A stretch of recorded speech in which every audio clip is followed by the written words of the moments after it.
Pinangunahan ng Municipal Social Welfare and Development Office ang pamamahagi ng birthday cash gift para sa ating mga lola't lola na birthday celebrants itong Mayo at Hunyo 2024. Kasama rin sa payout ang ilang mga unclaimed at additional birthday celebrants noong Enero hanggang Abril 2024. Nanguna rin ang ating MSWDO sa isinagawang Capability Enhancement Training para sa mga solo parent focal persons ng iba't ibang mga barangay sa ating bayan. Dito'y tinalakay ang kanilang mga gampanin gaya ng pagtitiyak na maayos ang pagproseso ng solo parent ID application. Ginanap ang isang contract signing para sa loan agreement sa pagitan ng ating pamahalaang bayan at ng Land Bank of the Philippines Rizal Lending Center. Ang hihiraming pondo sa LBP ay gagamitin sa pagbili ng mga lupa sa Barangay Banaba na pagtatayuan ng munisipyo, sports complex at business enterprises center. Higit sa 100 mga benepisyaryo ng 4Ps at mga barangay health workers ang sumailalim sa orientation at nahandugan ng libreng health screening handog ng PhilHealth para sa kanilang inilunsad na PhilHealth Alaga Ka campaign sa ating bayan. Nagsipagtapos na ang ika-4 na batch ng mga CBDRP enrollees sa ating bayan. Pagbati po ng maligayang pagtatapos para sa 31 mga PWUDs o persons who use drugs na tagumpay na graduate sa ating Community-Based Drug Rehabilitation Program.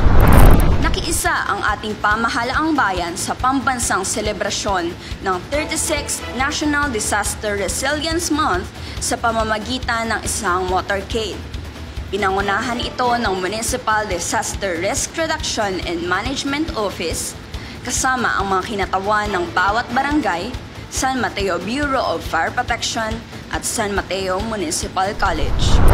Nagtipon ang higit sa 1,200 mga college students ng San Mateo Municipal College sa ating Municipal Stadium para sa kanilang National Service Training Program Completion Ceremony. Muli, congratulations para sa lahat ng mga nagsipagtapos.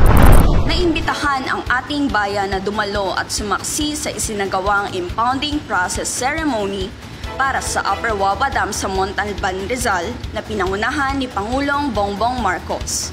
Ang konstruksyong ito ay makatutulong upang maibsan ang pagbaha at makapag-supply pa ng mas maraming tubig sa Kalakhang, Maynila at mga karatig lugar. Isang grand procession ang idinaos sa ating bayan bilang selebrasyon at paggunita sa ika-20 taong anibersaryo ng paghirang sa simbahan ng Nuestra Señora de Aranzazu bilang isang pangdiosesanong dambana. Viva la Virgen!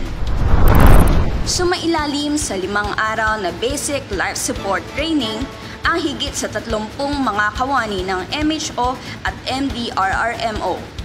Layunin nitong pag-ibayuhin ang kasanayan ng ating medical professionals at emergency responders sa kanilang kakayahang makapagligtas ng buhay. Bayan ng San Mateo, bayang ligtas at alerto. Matapos ang 4 na taong pagpupunyagi sa pag-aaral, mahigit 700 mga mag-aaral ng San Mateo Municipal College ang nagsipagtapos ngayong taon sa ginanap na 18th commencement exercises ng kolehiyo sa ating Municipal Stadium. Long live at isang mainit na pagbati ng maligayang pagtatapos para sa inyo, 2024 graduates. Bilang panimula ng ating pagdiriwang ng National Disability Rights Week 2024, nagkaroon ng sari-saring mga aktibidad para sa ating mga kababayang PWDs tulad ng medical mission, awarding ng hearing aids at prosthetic legs, Mr. and Miss NDRW, at mga patraining sa paggawa ng liquid dishwashing soap at atsara. Sama-sama tayo patungo sa kinabukasang maunlad at may handog na oportunidad para sa lahat. Muling sinubok ang katatagan ng ating bayan nang manalasa ang bagyong Karina. Sa pagkaka-activate ng ating Incident Command System, sari-saring mekanismo na ang nagsipagkilos upang makapagbigay serbisyo sa ating mga kababayan. nagkaroon ng rescue operations, pagbubukas ng mga evacuation centers, relief operations, at ang 24 oras na monitoring sa water level sa San Mateo, Batasan Bridge. Sa pagsasailalim ng ating bayan sa state of calamity, naparito si President Bongbong Marcos para sa situation briefing ukol sa pinsalang natamo natin at ng mga karatig bayan. Bumisita at nagpaabot din ng tulong sina Senator Bato de la Rosa, DOH Secretary Teodoro Herbosa, Gob Nina Inares, Kong Jojo Garcia at Bokal JP Bautista.